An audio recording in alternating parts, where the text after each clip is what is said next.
Galit na galit ang auntie natin. Sino si Auntie Claire ba ito? Hindi si Auntie Claire. Pero uminit po talaga ang ulo niya at sabi niya ang sarap daw sa bunutan. Sino sa sabunutan? Sabunot lang ba ang deserve? Paano naman yung pagkaka-spray net ng buhok? Baka magusot. Yun nga yung goal, no? Sabunutan ng matauhan. Ganun ba yun? Ay, ginawa ko itong gobyerno na ito, itong administrasyon na ito, parang hindi lang sa bunot talaga mga kababayan ang deserve nila. Parang jombag na ang deserve, parang dapat nang panabugin ang ngipin. Kasi mga hibang, hindi ba mga julul, mga praning, mga nyodik, mga mambubudol, lahat na ng adjective na, is it adjective? No. No? Is it? Anyway, description ng mga nakaupo ngayon, uminit tuloy ang ulo ni Attorney Rowena Guanzon. Siya yung galit na galit at gusto nang manakit dahil nga nakakaalibadbad na si Auntie Claire naman. Si Auntie Claire. Hello, nawawala ang boses ko hanggang ngayon, wala pa rin. Hello? Oh, hello, musta ang audio natin mga auntie? Okay pa? Hello, the universe. Oh. Anyway, so, pakinggan natin si Attorney Rowena Guanzon sa kanyang panggigigil. Magkakaroon ba ito ng program sooner sa isang TV network? Ay, nako. Marami ang matithreaten nito. Ini-enjoy ni Attorney Rowena Guanzon ang appreciation ng mga DDS dahil ito ay pinklawan, pero still, no? Okay naman daw ang audio. Thank you. So, kaya lang marami nakaka-appreciate kasi nga, marami sa mga Duterte supporters ang nabudol ni Marcos Jr. No, dati naman tayo ay naging supporter ni Marcos dahil nga katandem ni VP Sara noong 2022, tapos binudol lang niya tayo, sinayang niya ang ating tiwala, wala naman siyang pake. Ibig sabihin, wala siyang care sa mga Pilipino. Wala siyang pakialam sa nararamdaman natin. Ang importante sa kanya ay yung kanyang insatiable greed or whatever, 'di ba? Ang importante sa kanya siguro ay ang kanyang bisyo at ang makakamkam, 'di ba? At wag nang maranasan ulit ang maghirap sa buhay.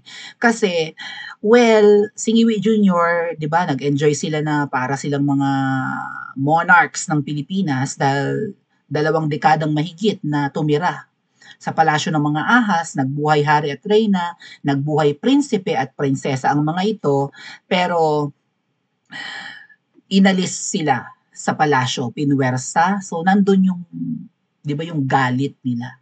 Hindi lang yan basta galit. Nandun yung pagkamuhi nila sa lahing Pilipino sa ginawa sa kanilang pamilya. Dahil kung paano sila pinatalsik sa pwesto at inalis sa Pilipinas ay very traumatic yun sa kanila, okay? Halos gurgurin sila nun eh.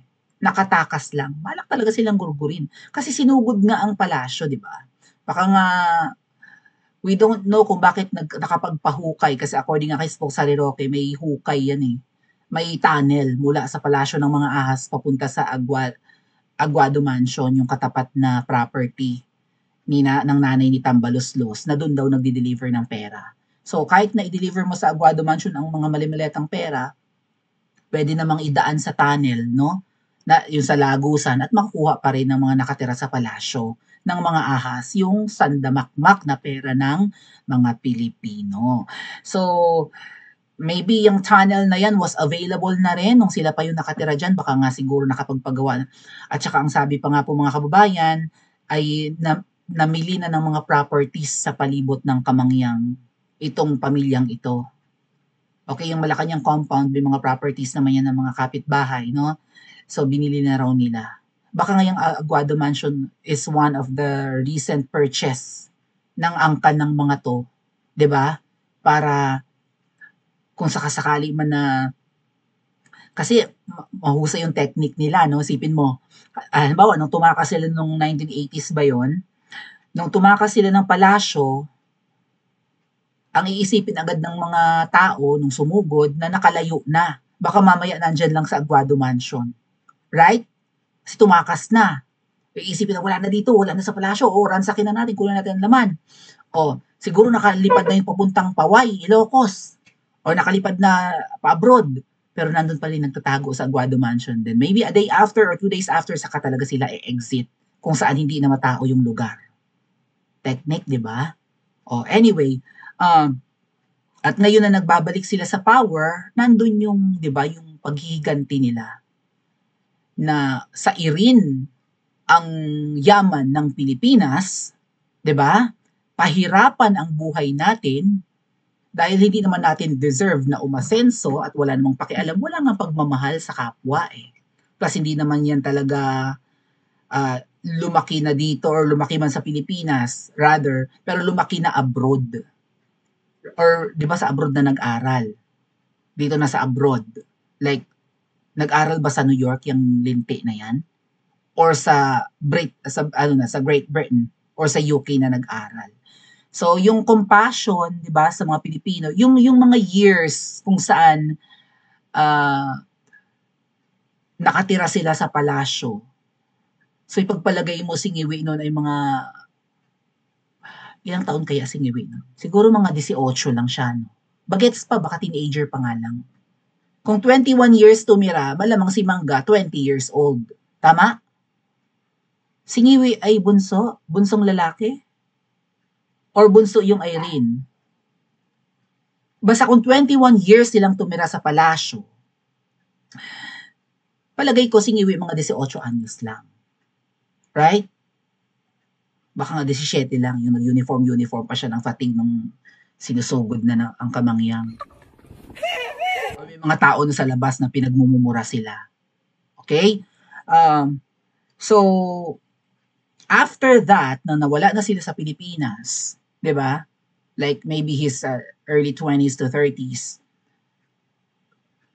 Kung gaano man kung yung mga panahon na tumira sila sa Pilipinas, parang traumatic na although na-enjoy nila nung kabataan. Yung latter part bago sila lumayas, 'di ba? Buhay na nila ang kapatid, gusto silang tigokin eh. So, ngayon na bumalik sila, ay teka muna, ganti muna tayo. Plus, yung mga cronies nila, mga kababayan, yung mga pinagkatiwalaan nilang magsubi ng kanilang mga kinamkam, na nagsipagyamanan, di ba? Ngayon na nagbabalik sa power, kronika namin nun na may pinatabi kaming sandamakmak na pera sa inyo bilyones yun tapos ngayon napakayayaman nyo na, napakinabangan nyo na yung perang nyo, napaunlad nyo na, napalago nyo na. Ibalik nyo yung mga pinatabi namin sa inyo. So, wala yan mga kababayan. Kumbaga, bumalik lang sa power at baka nga budol lang yung sinabi na gusto nilang i-redeem yung pangalan. Kasi sa ginagawa ng Ngiwi ngayon, hindi niya nire-redeem ang pangalan nila. Hindi niya binabago ang pagtingin ng mga Pilipino sa magulang niya na mga mandarambong, abusado sa power, mamamatay tao, diktador, fascist. So wala tong pake mga ating. Gusto lang nila ulit siguro ma-enjoy yung buhay na naranasan nila noon. Nalunod sila sa pera. At madali namang budulin ang mga Pilipino. Kaya ang ganti ng mga to, pahirapan tayo. Right? Dahil naghirap din sila. Pagkatapos nilang humiga sa yaman, bigla nating sinipa or biglang sinipa ng mga nakakatandang henerasyon ng mga Pilipino, ng mga lolo't lola natin, mga tiyuhin natin. So, dagdag init itong ulo ni Attorney Rowena Guanzon dahil itong si Auntie Claire na todo tanggol kay Ngiwi ay nakakaalibad-bad na rin ang mga pinagsasabi. Let's listen muna kay Attorney Guanzon. Matay ako dito sa gobyernong ito. Pipilitin ka pa pagkasyahin mo yung 500 sa Noche Buena ng mga pamilya mo, apat kayo. Tingin talaga nila sa pobreng Pilipino, dayok-dok na. Dayok-dok na talaga. Sukdula na pa insulto niya. Tapos tawa-tawa pa si Auntie Claire. Tawa-tawa, nakakamasar ka na ha? Tawa-tawa ka pa dyan, sa bulutang kita dyan. Ayun. Matay ako dito sa gobyernong ito. Kasi parang gina-justify nga, di ba, nung mga nakaraang araw, nagsabi yung si Roque, Cristina Roque, na sapat na daw sa mga Pilipino. Parang hindi nag-iisip, no? Parang mambubudol silang lahat. Right? Parang yung mga appointees ni Ngiwi, katulad rin niyang mambubudol. Parang lahat sila guilty of, right? Pagkamkam ng pera ng mga Pilipino. So, hindi nag-isip ng, biro mo yun, Department of Trade and Industry Secretary, DTI Secretary, right? Tapos ganun yung sinabi, kasya na sa mga Pinoy ang 500. Kasya na sa Pasko, lalo na kung 4 lang kayo. Kasya na pang Noche Buena kung 4 na pamilya lang kayo. Makakabili ka na nun siguro ng soft drink, tinapay, tapos ang palaman na lang siguro margarine, spaghetti mo, maputla, ketchup, kasya na, ilang pirasong hotdog. Huwag mo nang lagyan ng keso. Oh, ang spaghetti sauce mo, ketchup na lang. Ganun din naman ang lasa. Huwag kang gumamit ng ng LPG, huwag kang gumamit ng electric stove. Mangahoy ka na lang, hindi mo na i-compute yung gastos mo sa tangke mo. Siguro na may mga nakatabi kayong sibuyas dyan at bawang, hindi nyo na yun bibilhin. So sinabi ni Cristina Roque ng DTI, 'di ba? Parang hindi pinag-isipan or nambubudol lang. Parang mahirap ba? Parang nangyayari, alam nila na hirap ang mga Pilipino. Alam nila na nagmahal ang bilihin dahil sa kainutilan, 'di ba? Alam nila na hindi naman tumataas ang sweldo dahil wala silang ginagawa para taasan ang sweldo ng mga Pilipino. Hindi binababa ang gastusin, kuryente, pamasahe, tubig, kung anik-anik pang utilities, internet, what have we. Hindi nila ibinababa.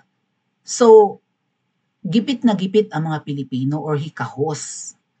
Ngayon, para pakalmahin siguro ng Pilipino, sinabi na, kasya na yung 500, budget na lang, uminit ang ulo ng mga Pilipino.